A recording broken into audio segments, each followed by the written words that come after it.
किती मोठा ॲक्सिडेंट झाला. हाय गाईज, तर कसे आहात तुम्ही? सगळ्यांना राधे राधे. आज मला वाटलं नव्हतं की आज सकाळी उठल्यावर एवढी एक्सरसाइज करायला भेटेल. ही घरातून पळून गच्चीवर आली होती. बघताय ना, 1 मिनटं पण हातात येत नव्हती हिला धरण्यासाठी. इकडून तिकडी पळ, तिकडून इकडी पळ.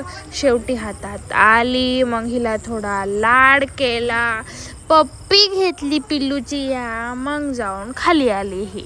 मग काय, उठून फ्रेश झाले, शब्दात सीड्स पिले.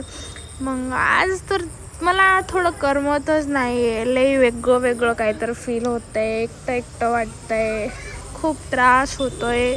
असं लई बॅड विचार येत आहेत. काय करू, काही काही कळत नाही आहे. तुमच्याशी शेअर करते आहे तर समजून घ्या थोडंसं मला. मग त्याच्यानंतर मम्मीच्या गाडीत पेट्रोल टाकायचं होतं, तर तिला ड्युटीला जायसाठी उशीर होऊ लागला, तर जाऊन गाडीत पेट्रोल पण टाकून आले. आज खरंच काय होतं यार, मला नाही समजत आहे. हेच येत आहे, त्या रस्त्यामध्ये कार दिसली, मग तिचा व्हिडिओ केला. पप्पाने कॉलेजला सोडलं.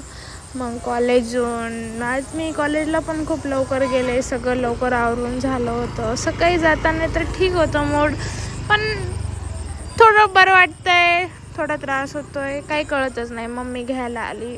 बघा, तुम्ही तोंड बघू शकता. आज मी अक्षरशः कॉलेजमध्ये पण 3 वेळेस रडले. मला नाही करमत ते बिलकुल पण.